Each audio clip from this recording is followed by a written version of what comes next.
Kuchaman city police ने संगठित cyber अपराध सिंडिकेट के खिलाफ बड़ी कार्रवाई करते हुए 3 युवकों को गिरफ्तार किया है। ये युवक साइबर ठगी करने वाले गिरोह के लिए काम करते हुए आम लोगों को ठग रहे थे। जिला पुलिस अधीक्षक ऋचा तोमर ने बताया कि गश्त के दौरान हेड कांस्टेबल रामदेव पुरी को सूचना मिली थी कि बूढ़सू चौराहे के पास होटल के आसपास कुछ युवक ऑनलाइन ठगी का काम कर रहे हैं। पुलिस टीम ने मौके पर पहुंचकर संदिग्ध हालत में बैठे 3 युवकों को घेराबंदी कर दबोच लिया। यह युवक पुलिस को देखकर मोबाइल छुपाने की कोशिश कर रहे थे। आरोपी के कब्जे से 8 मोबाइल फोन, 11 विभिन्न बैंकों के एटीएम कार्ड, बैंक पासबुक, एक चेकबुक, एक कियोस्क कार्ड और 2,30,000 रुपए नगद यहां पर बरामद किए गए हैं। मोबाइल और दस्तावेजों की जांच में करोड़ों रुपए के संदिग्ध ट्रांजैक्शन का पता चला है, जिसमें एक खाते में 39,70,000 रुपए और दूसरे खाते में 2,24,92,319 रुपए के लेन देन का यहां पर हिसाब पाया गया है।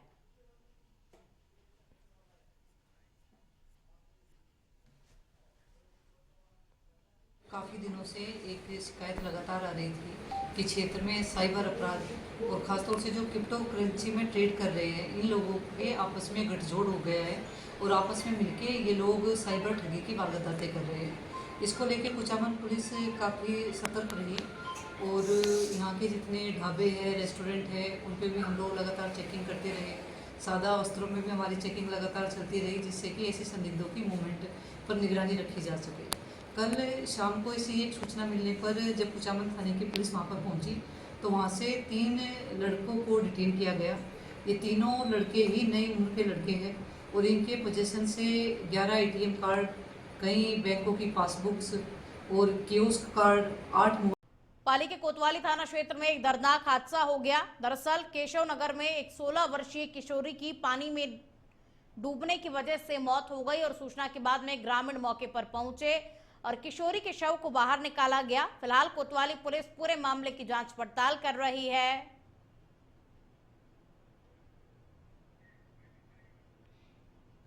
देखिए, राजसमंद जिले में अवैध बजरी खनन रुकने का नाम नहीं ले रहा। शाम ढलते ही बजरी से भरे हुए डंपर दौड़ पड़ते सड़क पर दिखाई देते हैं। अवैध बजरी खनन से बजरी माफियाओं को डबल प्रॉफिट होता हुआ नजर आ रहा है और शहर में निर्माण कार्यों में भी रात को अवैध बजरी डाली जा रही है। राजसमंद में कुछ जगहों पर तो बजरी की लीज हो चुकी है, लेकिन कुछ स्थानों पर अभी भी बजरी लीज की प्रक्रिया जारी है और ऐसे में लगातार बजरी दोहन को लेकर कई बार कार्रवाई की गई और अधिकारियों ने इतिश्री कर के कोई ठोस कार्रवाई भी नहीं की गई है। शाम ढलते ही बजरी से भरे हुए डंपर सड़कों पर नजर आने लग जाते हैं और अब ऐसे में राजसमंद जिले में जहां पर अवैध बजरी खनन पूरी तरीके से रोक लगी हुई है इस पर, लेकिन फिर भी जो बजरी है अवैध खनन वहां पर होता हुआ नजर आ रहा है और शाम की जो तस्वीरें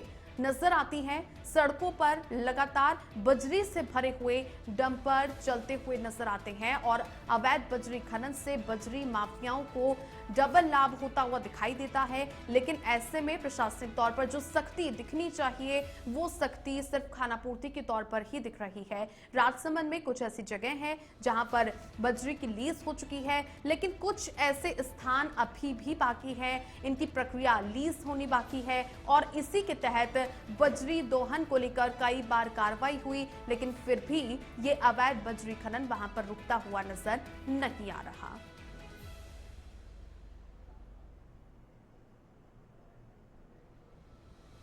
राजगढ़ के मेला का चौराहा स्थित दिगंबर जैन समाज नसिया मंदिर को अज्ञात चोरों ने निशाना बनाया, जहां चोरों ने मंदिर के चौकीदार के कमरे की कुंडी लगाकर उसे बंद कर दिया और मंदिर से करीब 12 लाख रुपए की लागत के चांदी के छत्र, अष्टधातु से निर्मित सिंहासन सहित कई मूर्ति चोरी कर ली गई।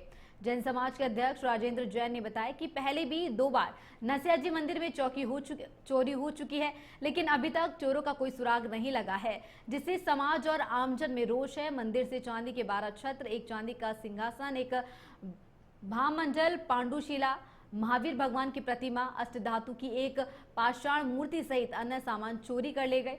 वहीं सूचना पर समाज के लोग और राजगढ़ थाना अधिकारी मौके पर पहुंचे। राजगढ़ के मेला का चौराहा स्थित दिगंबर जैन समाज नसिया मंदिर को अज्ञात चोरों ने निशाना बनाया, जहां चोरों ने मंदिर के चौकीदार के कमरे की कुंडी लगाकर उसे बंद कर दिया और मंदिर से करीब 12 लाख रुपए की लागत के चांदी के छत्र, अष्टधातु से निर्मित सिंहासन सहित कई मूर्ति चोरी कर ली गई। जैन समाज के अध्यक्ष राजेंद्र जैन ने बताया कि पहले भी 2 बार नसिया जी मंदिर में चोरी हो चुकी है, लेकिन अभी तक चोरों का कोई सुराग नहीं लगा है, जिससे समाज और आमजन में रोष है। मंदिर से चांदी के 12 छत्र, एक चांदी का सिंहासन, एक भामंडल, पांडुशिला, महावीर भगवान की प्रतिमा, अष्टधातु की एक पाषाण मूर्ति सहित अन्य सामान चोरी कर ले गए। वहीं सूचना पर समाज के लोग और राजगढ़ थाना अधिकारी मौके पर पहुंचे।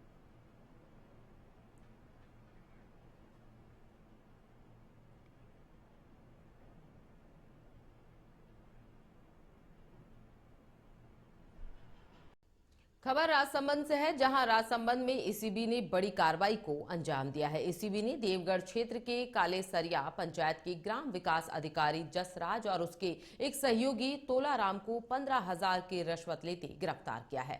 जानकारी के अनुसार यह रकम प्रधानमंत्री आवास योजना के तहत मिले आवास की किश्त राशि जारी करने के एवज में मांगी गई थी। दरअसल 20,000 रुपए रिश्वत मांगी गई थी, जिसके बाद 15,000 में सौदा तय हुआ था। इस पर परिवादी ने शिकायत की कि वही सत्यापन के बाद एसीपी ने आरोपी ग्राम विकास अधिकारी और उसके सहयोगी तोलाराम को रिश्वत लेते रंगे हाथों गिरफ्तार कर लिया।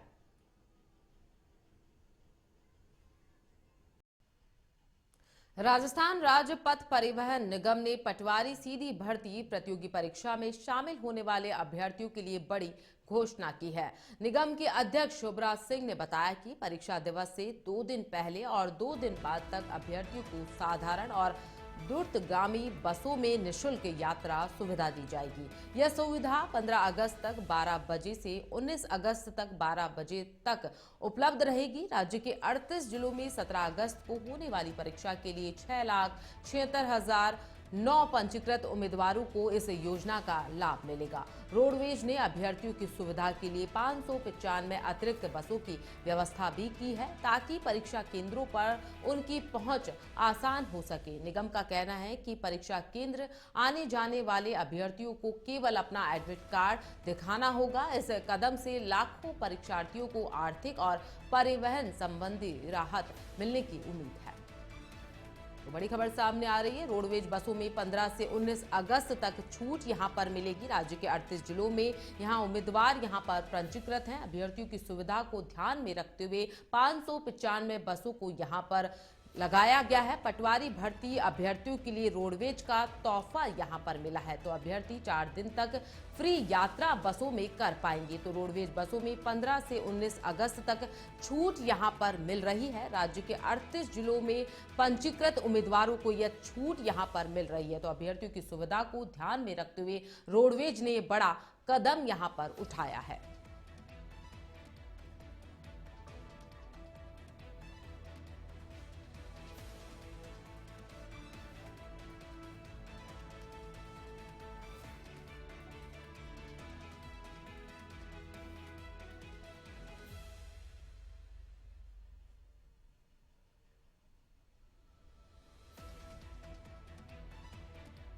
तो पटवारी भर्ती परीक्षा को मद्देनजर रखते हुए यहां रोडवेज ने अच्छा कदम यहां पर उठाया है। रोडवेज बसों में 15 से 19 अगस्त तक छूट यहां पर दी गई है। तो राज्य के 38 जिलों में पंजीकृत उम्मीदवारों को इस छूट का फायदा यहां पर मिल पाएगा। तो अभ्यर्थियों की सुविधा को ध्यान में रखते हुए यहां अतिरिक्त बसों का संचालन किया गया है। तो पटवारी भर्ती अभ्यर्थियों के लिए रोडवेज का तोहफा इसे बताया जा रहा है। तो अभ्यर्थी 4 दिन तक बस में फ्री यात्रा यहां पर कर पाएंगे। इसी के साथ आपको बता दें, बड़ी सौगात यहां पर मिली है। तो राज्य के 38 जिलों में पंजीकृत उम्मीदवारों को यह सौगात यहां पर मिली है। इसी के साथ अभ्यर्थियों को केवल अपना एडमिट कार्ड दिखाना होगा। इस कदम से लाखों परीक्षार्थियों को आर्थिक और परिवहन संबंधित राहत मिलने की उम्मीद यहां पर बताई जा रही है।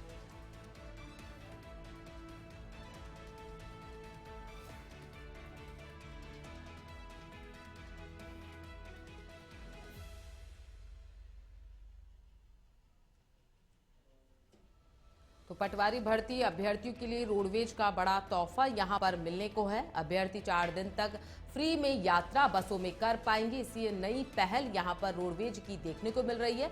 राजस्थान राज्य पथ परिवहन निगम ने पटवारी सीधी भर्ती प्रतियोगी परीक्षा में शामिल होने वाले जो स्टूडेंट्स हैं उनके लिए बड़ी घोषणा यहां पर की है। निगम के अध्यक्ष शुभराज सिंह ने बताया कि परीक्षा दिवस से 2 दिन पहले और 2 दिन बाद तक अभ्यर्थियों को साधारण और द्रुतगामी बसों में निःशुल्क यात्रा की फैसिलिटी यहां पर दी जाएगी।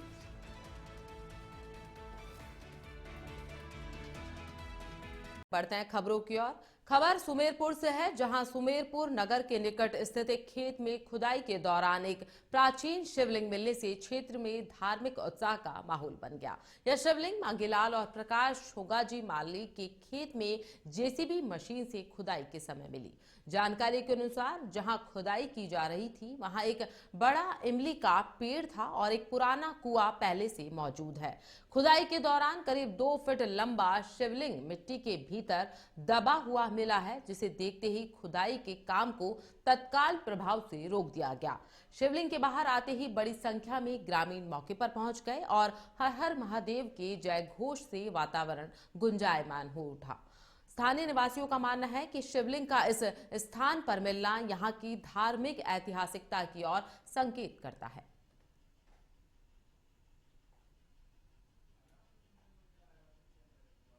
जय महादेव। एक्चुअली हमारे यहाँ कुओं पे खुदाई के वक्त ये जंजर मकान को गिराते वक्त और इसकी नींव की खुदाई करते वक्त 7 फुट नीचे ये शिवलिंग की प्राप्ति हुई।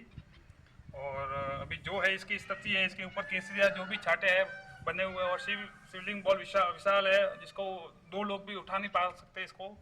और हमारे भगवान की दया से कपड़ा दृष्टि की से आने वाले टाइम हम इनका छोटा सा मंदिर है जो भी।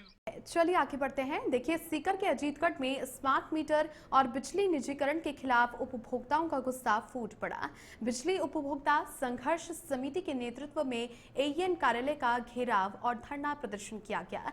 प्रदर्शनकारियों का कहना है कि स्मार्ट मीटर से बिलों में मनमानी बढ़ रही है और उपभोक्ताओं पर अतिरिक्त आर्थिक बोझ डाला जा रहा है।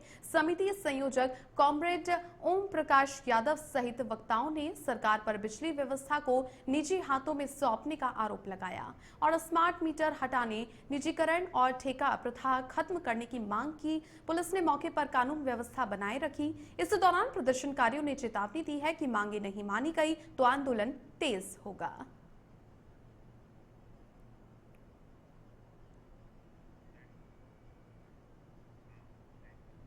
और इधर राजगढ़ के मेला का चौराहा स्थित दिगंबर जैन समाज नसिया मंदिर को अज्ञात चोरों ने निशाना बनाया, जहां पर चोरों ने मंदिर के चौकीदार के कमरे में कुंडी लगाकर बंद कर दिया और मंदिर से करीब 12 लाख रुपए की लागत के चांदी के छत्र, अष्टधातु से निर्मित सिंहासन सहित कई मूर्ति चोरी करके ले गए। जैन समाज के अध्यक्ष राजेंद्र जैन ने बताया कि पहले भी 2 बार नसिया जी मंदिर में चोरी हो चुकी है, लेकिन अभी तक चोरों का सुराग नहीं लगाया गया, जिससे समाज और आमजन में रोष है। मंदिर से चांदी के 12 छत्र, 1 चांदी का सिंहासन, 6 भाम मंडल और पांडुशिला, महावीर भगवान की प्रतिमा, अष्टधातु की 1 पाषाण मूर्ति सहित अन्य सामान चोरी कर ले गए। वहीं सूचना पर समाज के लोग और राजगढ़ थानाधिकारी राजेश मीना मौके पर पहुंचे, जहां घटनास्थल का जायजा लिया।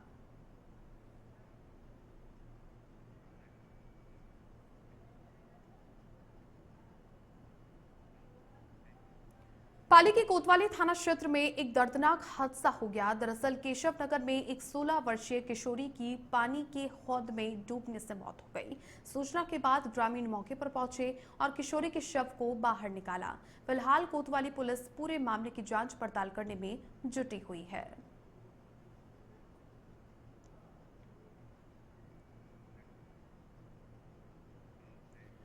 डूंगरपुर जिले के सरोदा थाना क्षेत्र के कराड़ा गांव में 2 भतीजों ने अपने काका को पीट कर मार डाला। दोनों के बीच में बिजली लाइन को लेकर कहासुनी हो गई थी। मृतक के परिजनों ने पुलिस में मामला दर्ज करवाया, साथ ही आरोपियों को सख्त सजा की मांग की गई। मृतक के भतीजे कालूराम डामोर ने बताया कि उसके 58 वर्षीय काका शंकरलाल घर पर पशुओं को मच्छर से बचाने के लिए नीम की पत्तियों का धुआं कर रहे थे। उसी समय पड़ोस में रहने वाले भतीजे मुकेश और कालू परमार ने लाइट को लेकर बहस करने लगे, जिसके बाद उनके काका से मारपीट भी की और इसी दौरान शंकरलाल गंभीर रूप से घायल हो गए। वहीं लोगों ने घटना की जानकारी सरोदा पुलिस को दी, जिसके बाद घायल को लेकर परिजन सागवाड़ा जिला अस्पताल ले गए, जहां पर डॉक्टर्स ने उन्हें मृत घोषित कर दिया। फिलहाल पुलिस मामले की जांच पड़ताल करने में जुटी हुई है।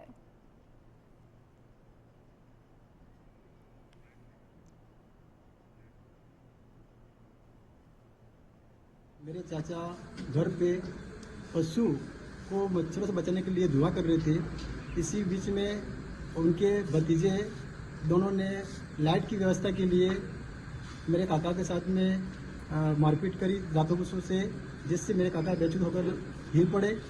इसी इनकी आवाज़ सुनकर उनकी पत्नी धर्मपत्नी रूपदेवी व उनकी पुत्रवधू मायाबाई दौड़ के आए और जैसे ही उनको देखा बेसुध अवस्था में पड़ा हुआ देखा, जैसे ही और लोग भी आए, जिसके बाद पुलिस को सूचना दी।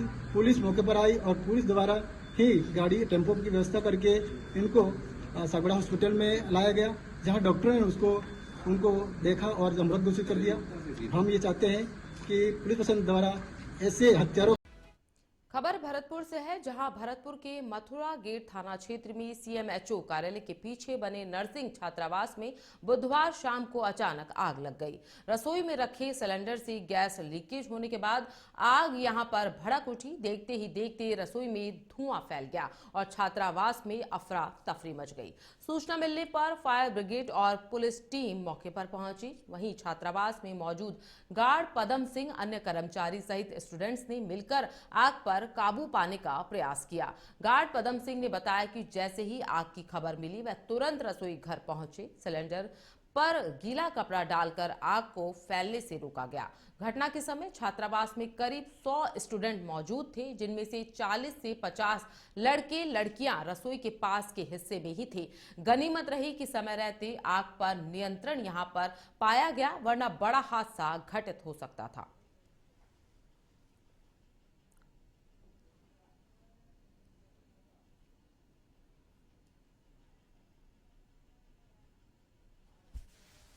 छात्रावास में खाना बनता है, उसमें गैस लीकेज हुआ था, जिसे ऊपर में सारे बच्चे हम लोग पढ़ रहे थे। उस टाइम ही लीकेज हुआ था।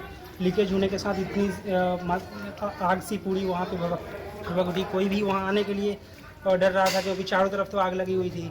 हमारे पास पानी की जो सप्लाई है वो करीब 15 दिनों से यहाँ आ ही नहीं रही है। जैसे अगर पानी रहता है तो हम उसको किसी भी कपड़े से भिजा के फिर लपेटते, लेकिन पानी की तो समस्याएं ही यहाँ पे बनी हुई है 15 दिनों से। कुलगाम जिले के अखल जंगल में आतंकियों से मुठभेड़ के दौरान शहीद हरमिंदर सिंह के परिजनों से मिलने के लिए पूर्व मुख्यमंत्री कैप्टन अमरिंदर सिंह की पुत्री एवं भाजपा महिला मोर्चा के प्रदेश अध्यक्ष बीबा जय इंदर कौर गांव बदीनपुर पहुंची और इस मौके पर भाजपा के प्रदेश सचिव कंवर वीर सिंह टोहड़ा और जिला अध्यक्ष दीदार सिंह भट्टी भी उनके साथ में मौजूद थे। और शहीद के घर पहुंचकर के जय इंदर कौर ने परिजनों को ढांढस बंधाया और कहा कि ये केवल एक परिवार का नहीं बल्कि पूरे देश का ही नुकसान है और भाजपा पार्टी हर समय शहीद के परिवार के साथ में खड़ी है और जो भी सहायता संभव होगी वो दी जाएगी। शहीद के परिजनों ने कहा कि हम आभारी है कि पूर्व मुख्यमंत्री कैप्टन अमरिंदर सिंह की बेटी हमारे इस कठिन समय में हमारे साथ खड़ी है और इसके लिए हमारे दिल को भी सुकून मिलता है।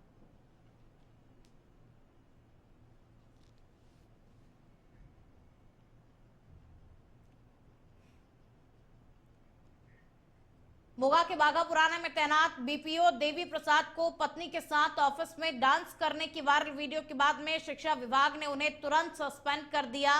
देवी प्रसाद का कहना है कि वीडियो 25 जुलाई की है, जब वो अपनी शादी की सालगिरह मना रहे थे और बच्चों के कहने पर उन्होंने डांस किया था। उन्होंने दावा किया कि वीडियो उनके बच्चों ने सोशल मीडिया पर डाली, जिसे किसी ने वायरल कर दिया। देवी प्रसाद ने इसे गलत मंशा से जोड़ने से इनकार किया और शिक्षा मंत्री से पुरानी सेवाओं को ध्यान में रखने की अपील की और जिला प्राइमरी शिक्षा अधिकारी मंजू भारद्वाज ने सस्पेंशन और जांच की पुष्टि की है।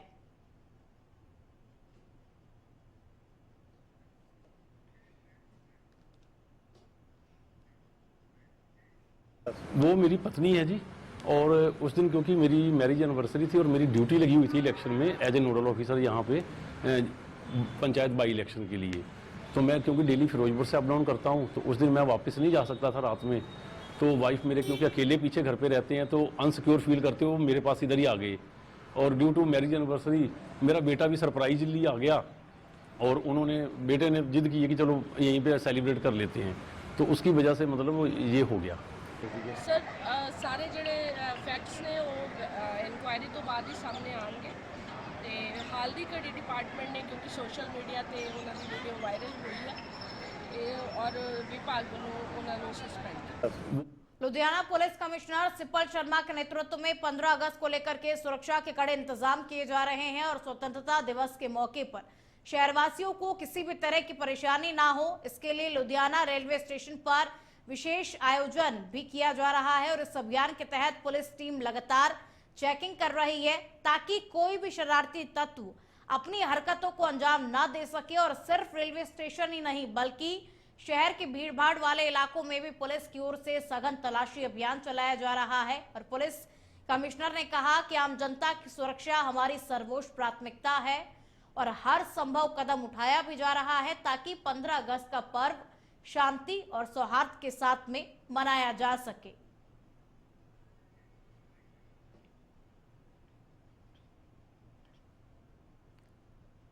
संयुक्त किसान मोर्चा ने सरकार की नीतियों के खिलाफ जोरदार प्रदर्शन किया। उपायुक्त कार्यालय के बाहर हुए इस प्रदर्शन में जलभराव, फसल मुआवजा, बहुराष्ट्रीय कंपनियों की लूट और बिजली दरों के विरोध जैसी कई मांगों को लेकर के ज्ञापन सौंपा गया और ज्ञापन राज्य के मुख्यमंत्री और राष्ट्रपति के नाम भेजा गया। प्रदर्शन का नेतृत्व संतोष देशवाल और राजकुमार बासिया ने किया। किसानों की मांग है कि जलभराव से प्रभावित गांवों में विशेष गिरदावरी हो और 1 लाख प्रति एकड़ मुआवजा मिले और मनरेगा के तहत 200 दिन का काम किया जाएगा, माफ कीजिएगा, काम दिया जाएगा। और साथ ही स्मार्ट मीटर, बिजली निजीकरण और मंडी कानून का विरोध किया गया।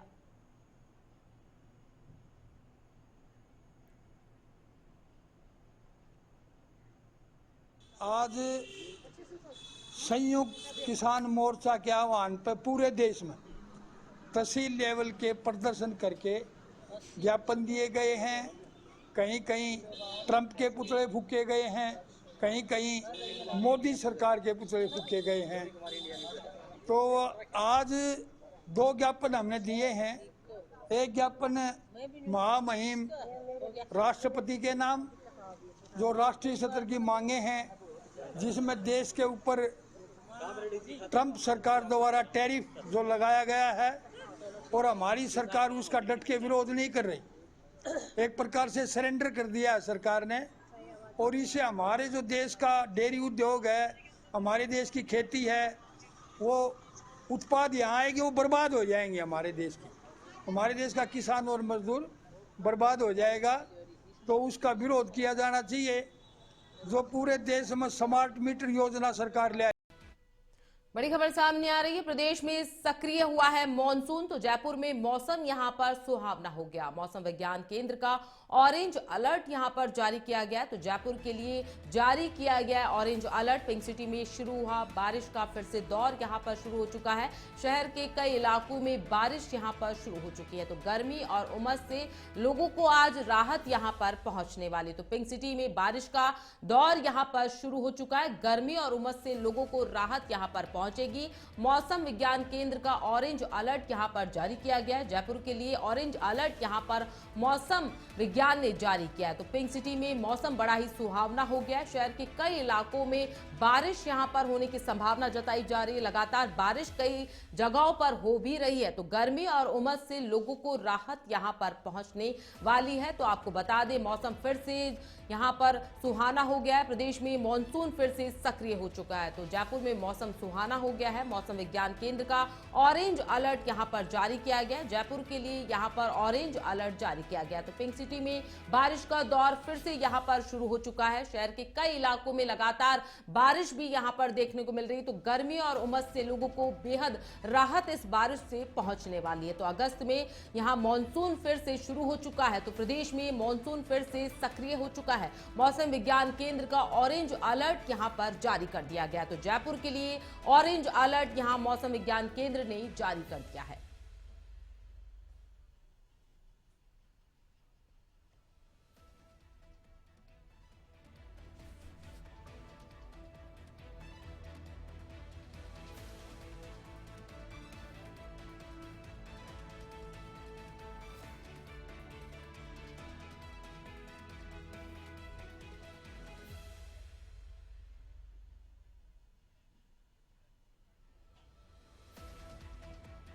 तो गर्मी और उमस से लोगों को राहत यहां पर आज इस बारिश से पहुंचने वाली है। तो प्रदेश में मॉनसून फिर से एक बार सक्रिय हो चुका है। लगातार गर्मी यहां पर बढ़ चुकी थी, इसको लेकर लोग परेशान हो रहे थे। तो जयपुर के लिए ऑरेंज अलर्ट मौसम विज्ञान केंद्र ने जारी कर दिया है। तो पिंक सिटी का मौसम फिर से सुहावना हो गया है। तो मौसम विभाग का जयपुर के लिए ऑरेंज अलर्ट था। राजधानी के आसपास में काले बादल यहां पर छाए हुए हैं। प्रदेश में फिर से मॉनसून यहां पर सक्रिय हो चुका है। तो लोगों को गर्मी और उमस से राहत पहुंचने की संभावना जताई जा रही है।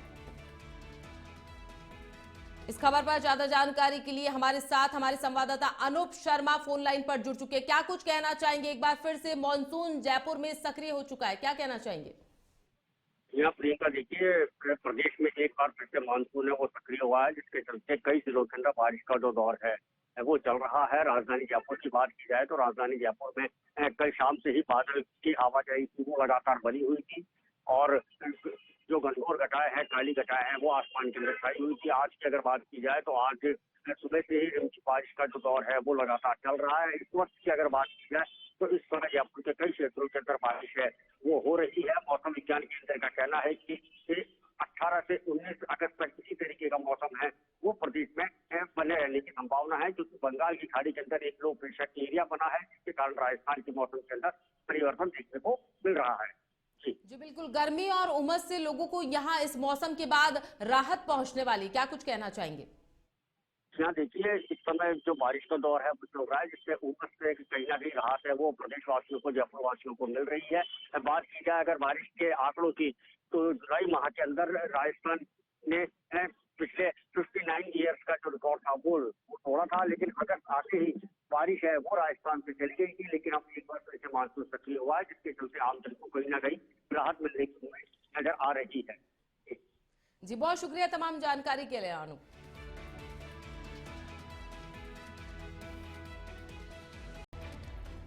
फलसूंड गांव में हर घर तिरंगा अभियान के तहत भव्य तिरंगा यात्रा का आयोजन हुआ। जैसलमेर पूर्व विधायक सांग सिंह भाटी के नेतृत्व में यह आयोजन किया गया।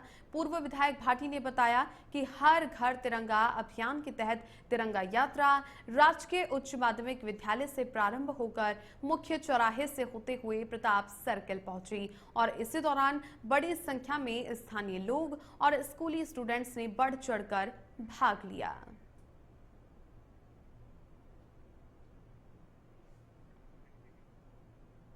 चलिए आगे बढ़ते हैं। उदयपुर वाटी कस्बे के निकटवर्ती लोहारगल से गोगा नवमी को शुरू होने वाली 24 कोसीय परिक्रमा और मेले की तैयारी को लेकर के लोहारगल के माहेश्वरी धर्मशाला में झुंझुनू जिला कलेक्टर डॉक्टर अरुण गर्ग की अध्यक्षता में बैठक का आयोजन हुआ।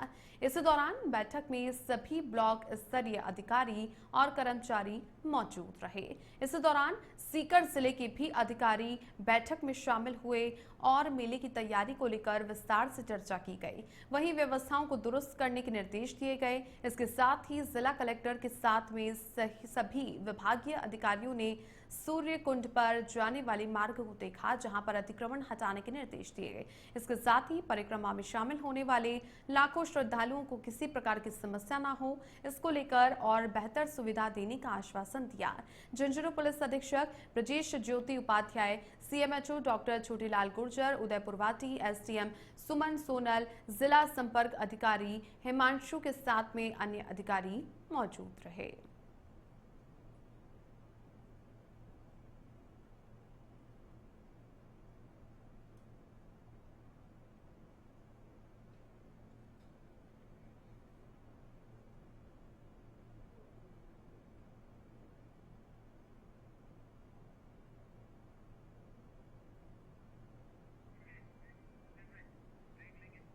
करौली शहर के बीकानेर स्वीट होम के सामने स्थित ट्रक यूनियन क्षेत्र में बुधवार को एक हृदय विदारक सड़क हादसे में महिला डॉक्टर की मौके पर ही मौत हो गई और मृतका की पहचान डॉक्टर दीक्षा सिरोही निवासी जयपुर के रूप में हुई, जो कि करौली मेडिकल कॉलेज में असिस्टेंट प्रोफेसर के पद पर कार्यरत थी। और जानकारी के अनुसार डॉक्टर दीक्षा स्कूटी से अपने कार्यस्थल की ओर जा रही थी और तभी बीकानेर स्वीट होम के पास ट्रक यूनियन एक तेज रफ्तार ट्रोले ने स्कूटी को टक्कर मार दी और सवार महिला को कुचल दिया। गंभीर चोटों के कारण उनकी मौके पर ही मृत्यु हो गई और घटना की सूचना पर कोतवाली पुलिस मौके पर पहुंची और शव को जिला अस्पताल के मोर्चरी में रखवाया गया। पुलिस ने ट्रेलर चालक राम सिंह को हिरासत में ले लिया और उससे पूछताछ की जा रही है।